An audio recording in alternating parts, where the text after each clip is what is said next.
Chapter 3, Lesson 3, Mind Your Own Business. The rich focus on their asset columns while everyone else focuses on their income statements.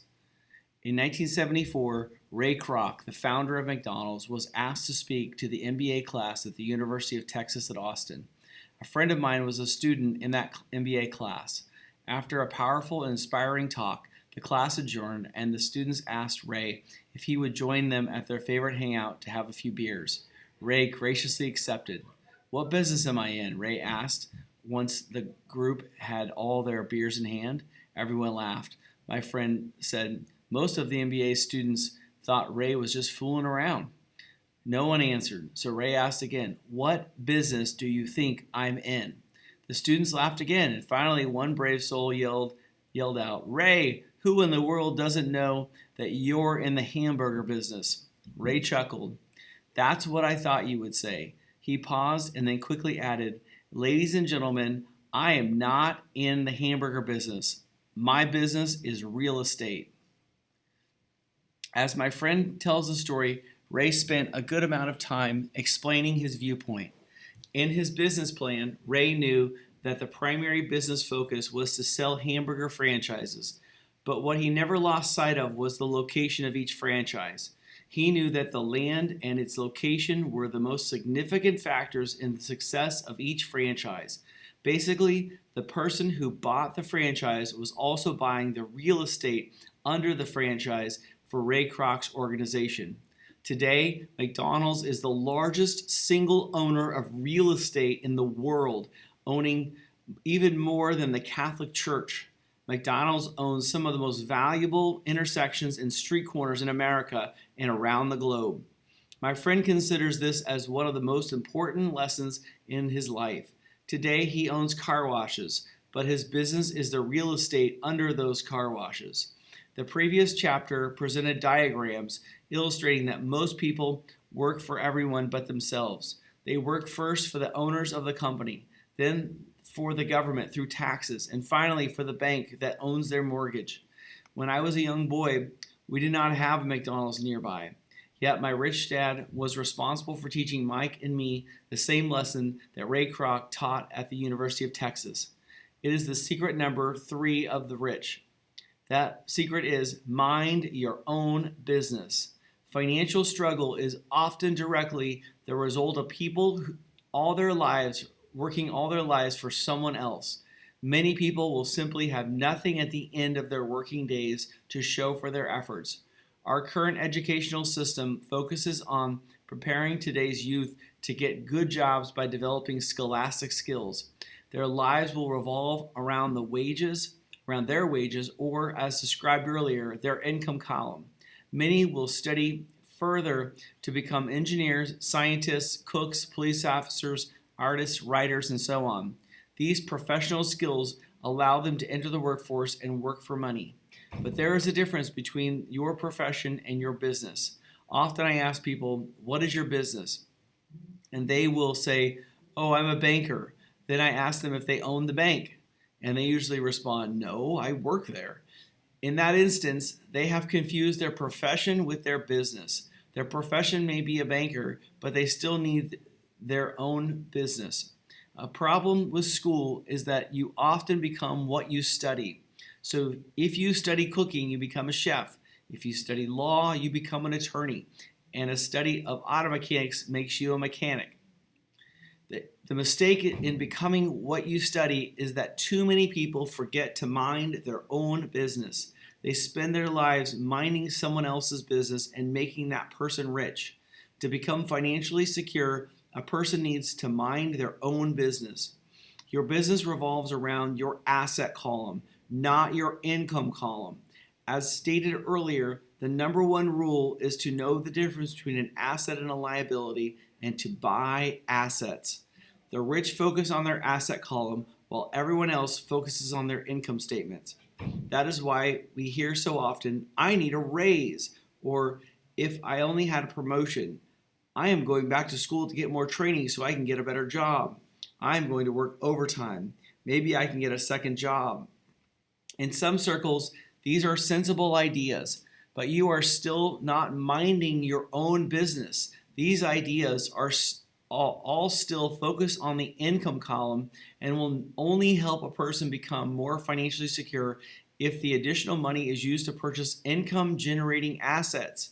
The primary reason the majority of the poor and middle class are fiscally conservative, which means I can't afford to take risks, is that they have no financial foundation. They have to cling to their jobs and play it safe.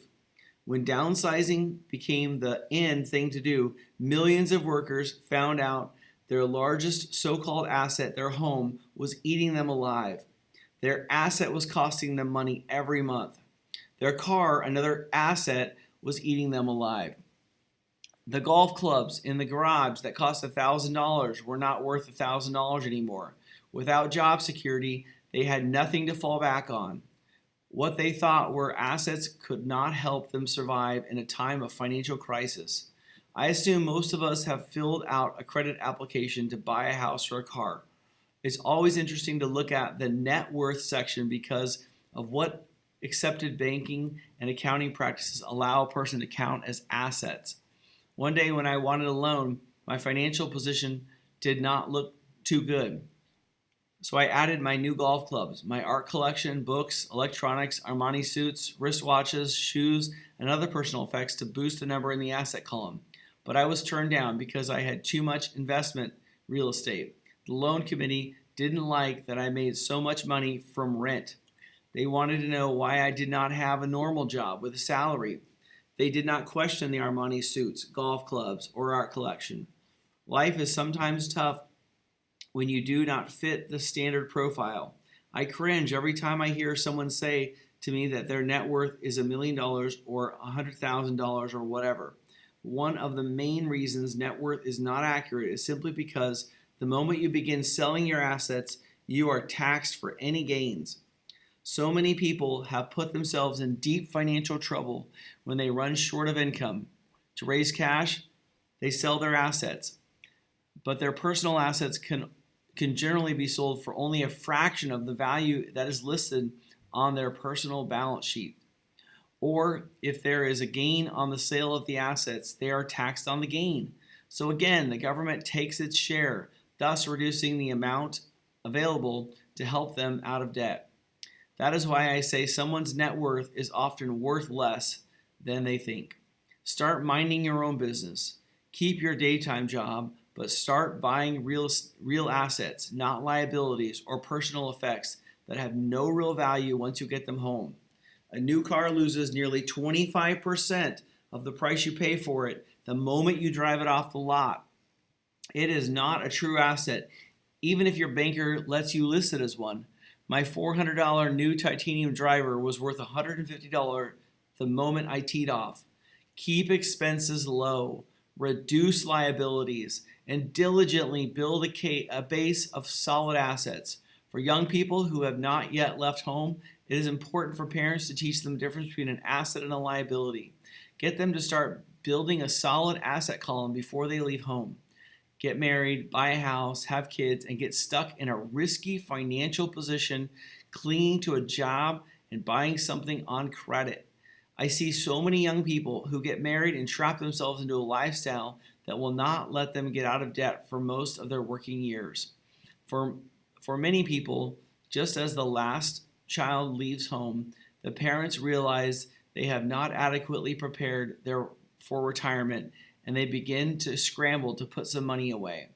Then their own parents become ill, and they find themselves with new responsibilities. So what kind of assets am I suggesting that you or your children acquire? In my world, real assets fall into the following categories. Businesses that do not require my presence. I own them, but they are managed or run by other people. I have to work there. It's not a business. It becomes a job. Stocks, bonds, income generating real estate, notes like IOUs, royalties from intellectual property such as music, scripts, and patents. Anything else that has value, produces income, or appreciates, and has a ready market.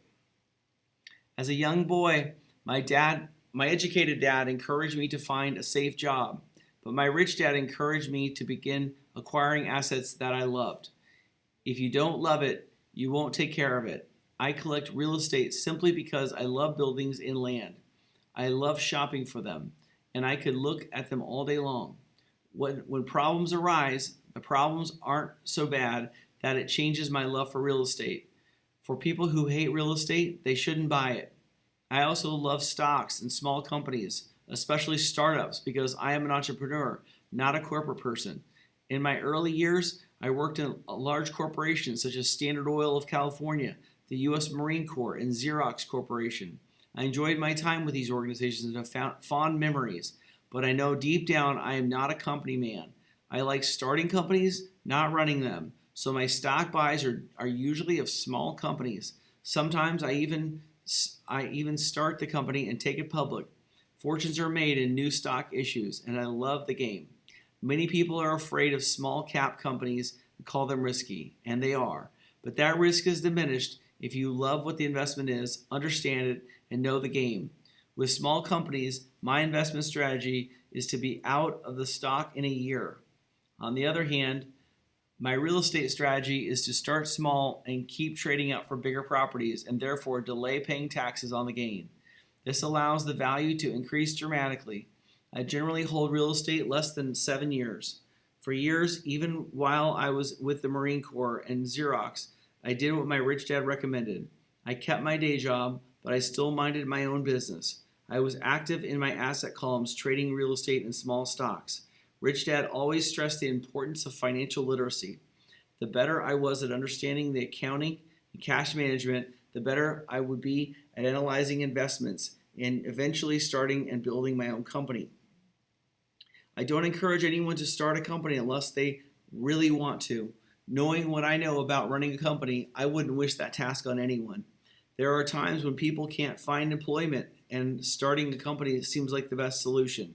But the odds against success, 9 out of 10 companies fail in 5 years. Of those that survive the first 5 years, 9 out of 10 of those eventually fail as well. So only if you really have the desire to own your own company do I recommend it. Otherwise, keep your day job and mind your own business. When I say mind your own business, I mean to build and keep your asset column strong. Once a dollar goes into it, never let it come out. Think of it this way. Once a dollar goes into your asset column, it becomes your employee. The best thing about money is that it works 24 hours a day and can work for generations. Keep your day job. Be a great hardworking employee, but keep building that asset column. As your cash flow grows, you can indulge in some luxuries. An important distinction is that rich people buy luxuries last, while the poor and middle class tend to buy luxuries first. The poor and the middle class often buy luxury items like big houses, diamonds, furs, jewelry, or boats because they want to look rich. They look rich, but in reality, they just get deeper in debt on credit. The old money people, the long-term rich, build their asset column first. Then the income generated from the asset column buys their luxuries. The poor and middle class buy luxuries with their own sweat, blood, and children's inheritance. A true luxury is a reward for investing in and developing a real asset. For example, when my wife Kim and I had extra money coming from our apartment houses, she went out and bought her Mercedes. It didn't take any extra work or risk on her part because the apartment house bought the car. She did, however, have to wait 4 years while the real estate investment portfolio grew and began generating extra cash flow to pay for the car. But the luxury, the Mercedes, was a true reward because she proved she knew how to grow her asset column. That car now means a lot more to her than simply another pretty car. It means she used her financial intelligence to afford it. Instead, most people impulsively go out and buy a new car or some other luxury on credit. They may feel bored and just want a new toy. Buying a luxury on credit often causes a person to eventually resent that luxury because the debt becomes a financial burden. After you've taken the time and invested in and built your own business, you are now ready to learn the biggest risk of the rich that puts the rich way ahead of the pack. The secret that puts the rich way ahead of the pack.